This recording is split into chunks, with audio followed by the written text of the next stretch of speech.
Good morning. Welcome to day 3. Good morning. So lovely morning and a lovely thought to start off with trust. For me, it's really wonderful to see that where there's trust, really we become completely empowered and empower others as well.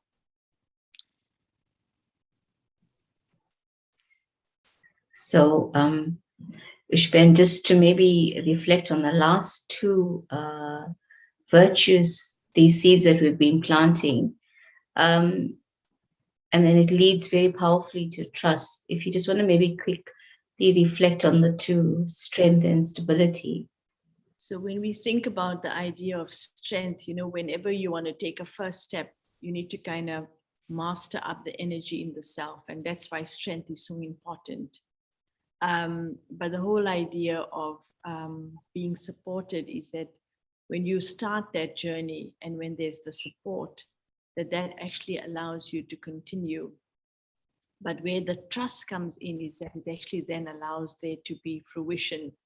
And so it's really lovely 3 steps for the whole idea of power, which is giving birth, which is actually giving life. And so in the whole giving birth and life-giving process, the first is that seed of me taking the first step. And I think one thing that I'd like to highlight, sometimes people think, why is it that the supreme source or God doesn't help and only helps some people? And I think if we look at that idea, nobody can be helped if they don't want the help. And so sometimes the idea of strength is to actually take the first step, and that's really necessary. And then I will be supported when I show that one step of courage, because the word courage came up in that whole idea of strength. And then when we lead into that process where things are growing and it's actually happening, then the benefit can actually be experienced. And to hold then the process of trust, that even though it becomes big and it becomes explosive in a sense, having the trust that when you had those first 2 steps, only good will come out. It will never go even control. So this word trust obviously has massive implications for each one of us. And the question that obviously bears answering is that, why do I place my trust here? Why should I even place my trust here with this divine, with this relationship of a father and the divine? Why should I even allow myself permission to be in this relationship? Well, what is incredible is that when we think about the whole of creation even, everything that we see around us may have the beauty and the glory, but it only has a time period. It only has a limited expression. Whereas for all of eternity, there is one constant energy that is not imposing, that doesn't even come across as wanting anything from us, but just exists for me to shine. And I think that that's just something, if we don't have that kind of understanding, then that's actually going to be a great loss in our lives. But to actually have that understanding, one must have a little bit of a feeling that I am worthy. So sometimes we won't trust in the divine because we'll think, well, why would anyone want to actually be good to me? And so that it all comes back to the idea that sometimes we ourselves don't have worthiness and actually have that sense of trust in myself to be guided. And so I think that's a big thing in our lives. But it comes full circle in the sense that, how do I have worthiness? And then I need to have trust. And then what comes first and what comes second? And therefore, I'd like to just go to this word as definition itself, that when I trust somebody, I know they have my back. I can rely upon them. I take support. And when we were looking at this relationship, and one of the biggest things is that from this role of father is that I've got your back. I am your backbone, so to say, and I will protect you unconditionally as the parent. But this is the parent of the soul. And in doing that, then we saw this relationship that when I have that and I'm rooted and grounded in that, there's another grounding that happens on this physical level where I have to be an embodiment of these. And I live out my purpose in life. So it brings it to full circle that this trust that I need to have, which makes me open and makes me vulnerable, I at least have to try it. So from what I'm hearing you say is that, and I use this word very nicely, we have to at least experiment in this relationship. So give us cues on how to experiment with this. The thing that I feel is that there's some things that we do actually instinctively. Even people that don't sometimes believe in God, they'll say, oh, well, they'll just put their hands up in the air like that. And when we kind of do that instinctively, it tells us that actually in our lives that there is something else that guides us. And so when you think about how when something in nature happens, which is very beautiful, we're actually attracted to it. And that also we account it to as something that is not, it's like not human, it's just beyond human. And so it's nice for us to actually have this one attitude of gratitude first. And when we actually just in a way begin to start looking at little things and appreciating, then we will see how the trust can grow. What's happening to people is that we've become too cynical. We've also felt that actually, what's the wonder? Every day is a day, and we all have to continue. But in doing that, what's happening is that we've, in a sense, when we take this relationship with God as the Father, I also have to be a child. Yeah. And in doing that, that's also another way in which trust develops, that I don't actually have to have all the right answers. So sometimes our ego actually plays such a huge role that it actually stops us from actually letting go. And that's stemming from fear. Yeah. So my whole thing is that, don't try and be the one fixing everything. We are not meant to do that. What we are meant to do is to come into this beautiful space that was created for us like a playground and actually play, allow the virtues that's in the soul to be exhibited through the way we speak, the way we see, the way we hear, and we begin to enjoy the part we're playing. And really speaking, when we begin to enjoy and that feeling changes inside, trust will actually be developed. So I'm not saying just go out and say, I trust, but you can find trust when you shift your attitude. And the first attitude is of gratitude, to start appreciating what is there. Great. So I just want to share one thing, because I had a little bit of an experience in the last 2 years to travel quite extensively. I think I traveled about 6 countries in Europe and in the Americas. And then I lived in Guyana for almost 11 months and 2 weeks. And, being in South Africa, I want to just tell people who are here, we must really appreciate what we actually have. Every country has its own beauty, and there's always, one can't compare from the other, but we must really appreciate what we have here. Everyone will actually have challenges, but just begin to appreciate and then add value, and that also builds trust. So this idea of a success in a relationship that I'm hearing coming through can only come from us taking that first step. So that courage to actually step forward and say, okay, I will endeavor to forge this relationship again. And I'm saying again because it's something that I don't think, from my perspective, that anyone else lets go, is that we let go. We actually have some level of mistrust because of our physical experiences. And then we distrust the spiritual experiences that we have because there's seemingly no support that comes because it doesn't manifest per se.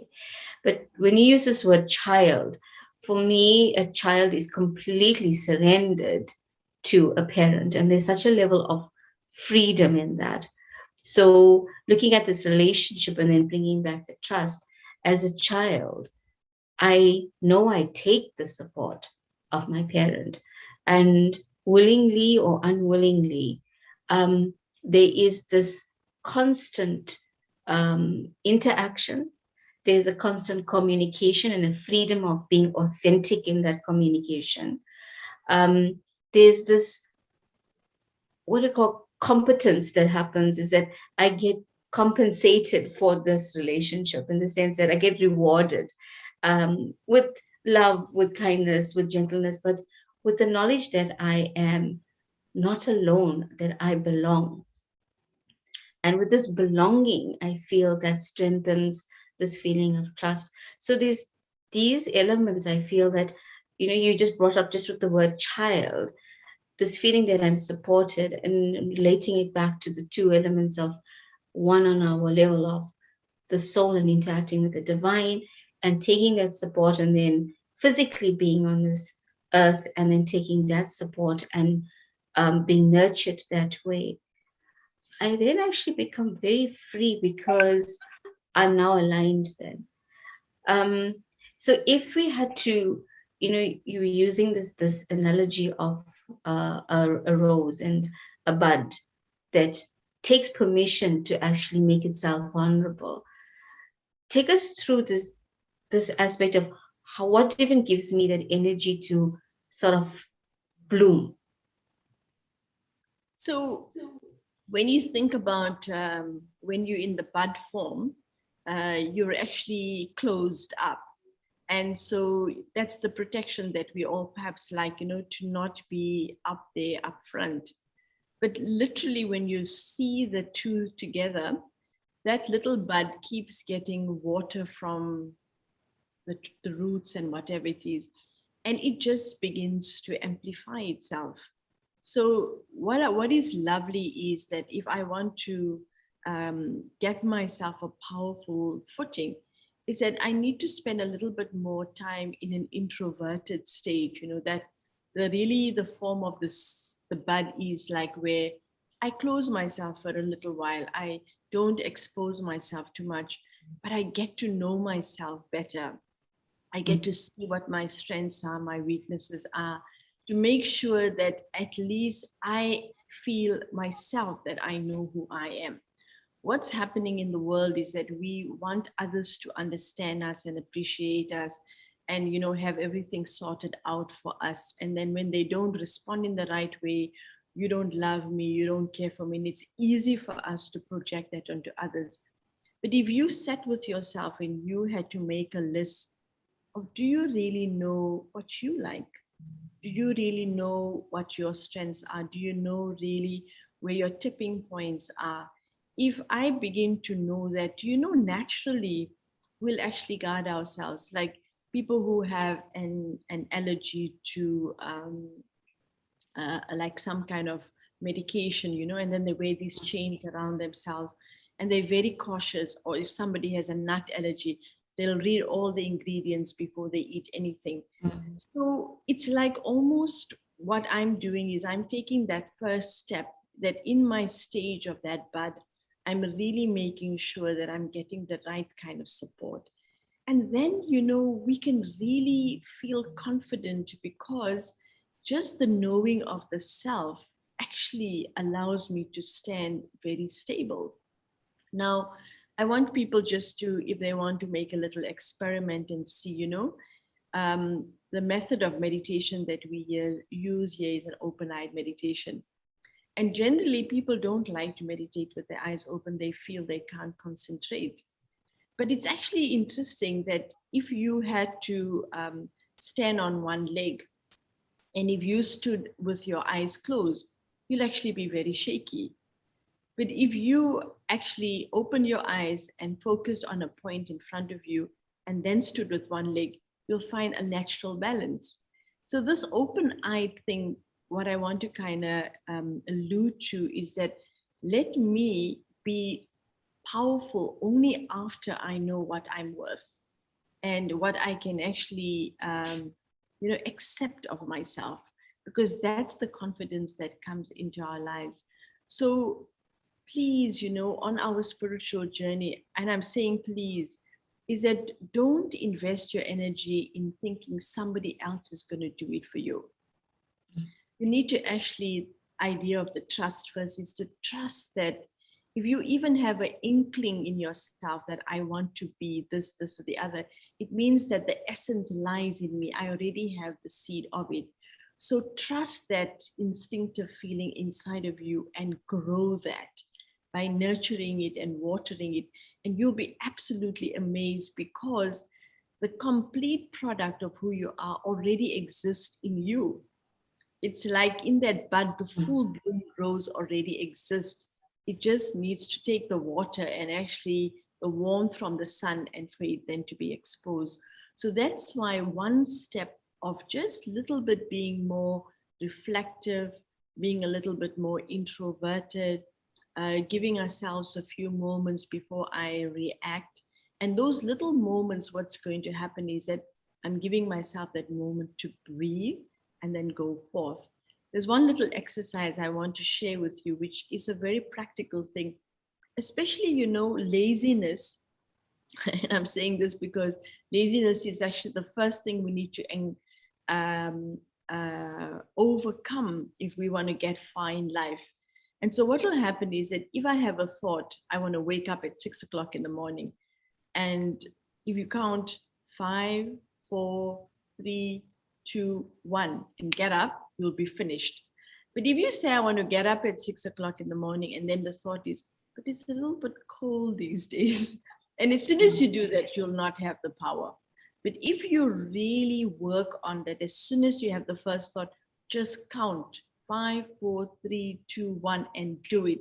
And you'll be amazed at the strength you have. So we need to overcome that. I'm saying laziness, but now I'm going to use the word sloth. It really means just don't entertain stuff that's going to drag you down. So then comes the power, I suppose, and which sort of solidifies this quality, in which we see an expression through 3 virtues of strength, stability, and trust. And the way you just shared that, this power that we're actually seeing is coming from a place of an internal engine as opposed to a forceful one. So the visual that I actually have is that, a vehicle, a car is fueled. It'll go nowhere until you turn the ignition key, and then you also have to put it into drive. And then should there be an issue with the vehicle, then we use force to mobilize it by actually pushing it. So yes, it will roll forward, but you also then have to move it into a place where it's not sitting in park. You've got to put it into drive and then roll it forward. So this power that is available to us, this fuel that comes through to us from both the divine and this fuel that comes to us from the physical matter, through our food, through the nurturing of the earth, is something that gives us an internal driven engine.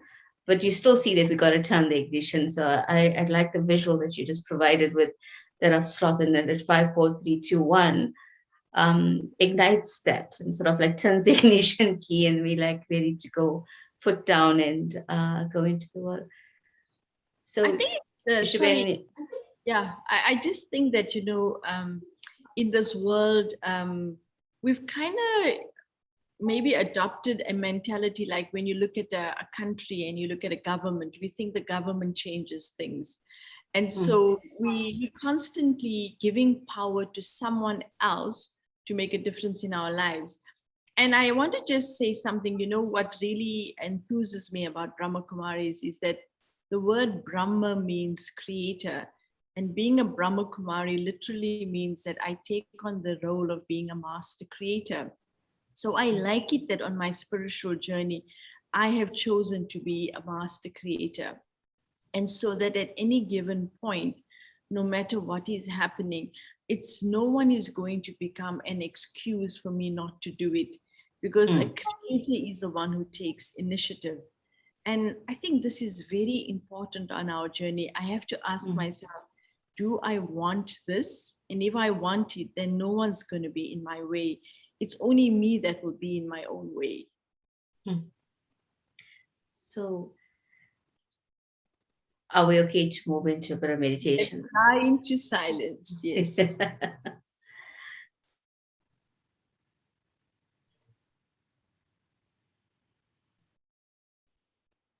So just filtering all that we've just heard, and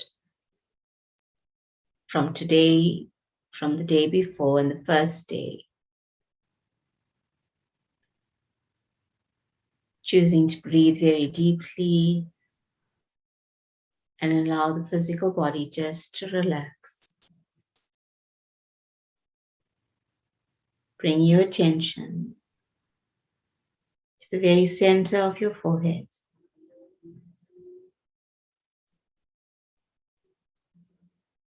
I'm going to step inside, cognizant of everything outside, but uninfluenced. I stay in this space, just quiet for a moment.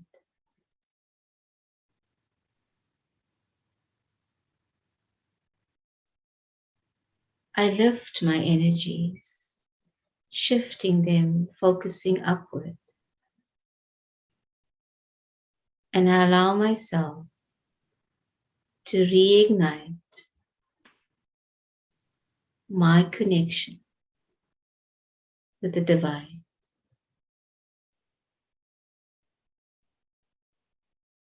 With just a quick thought, I find myself in this red, golden land of light.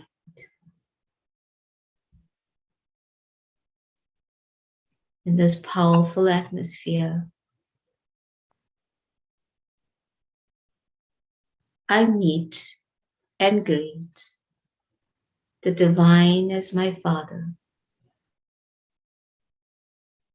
With just a quick thought, I find myself in this red, golden land of light.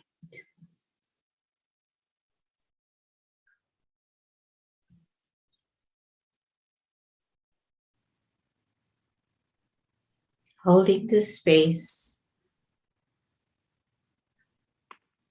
absorbing this energy,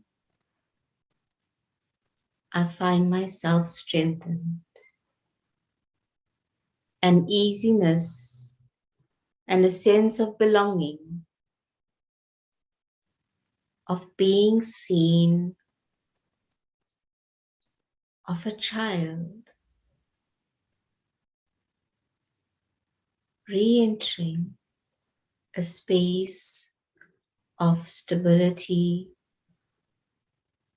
in this relationship, an absolute trust.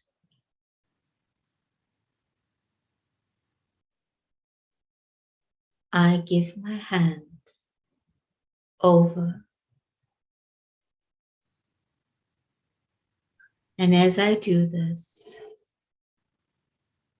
I know that I can completely rely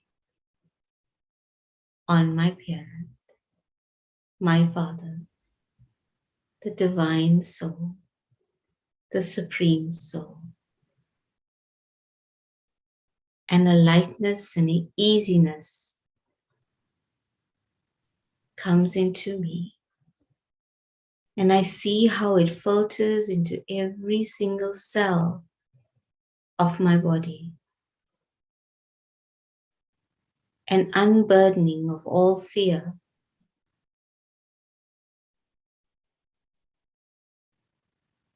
I give myself space now to grow in this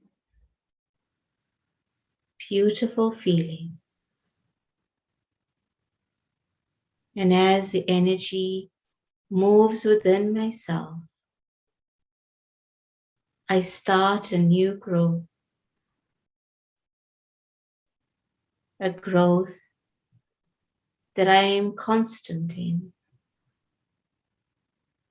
a growth that I know I will maintain communication with this divine.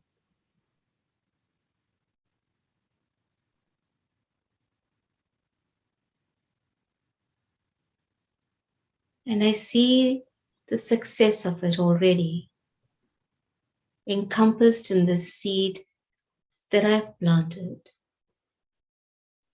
I see the success as it blooms.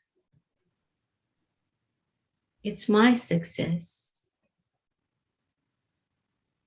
in anything I choose.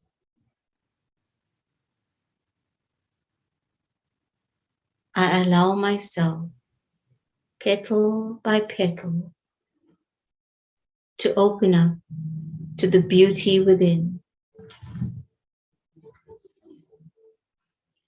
Om Shanti. Thank you.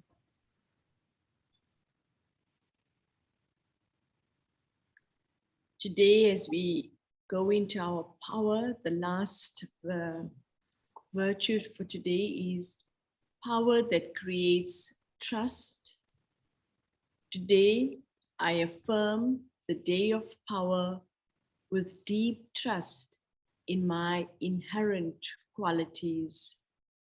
Like the bud, I open up and reveal my full beauty.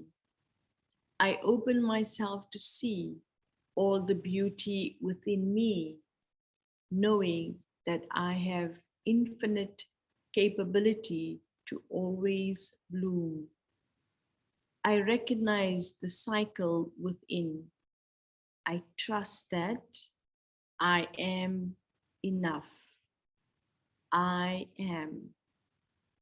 So hold yourself completely in that stage that whatever you need, you already have, and experience yourself. Today, throughout the day, keep reminding yourself that I am enough.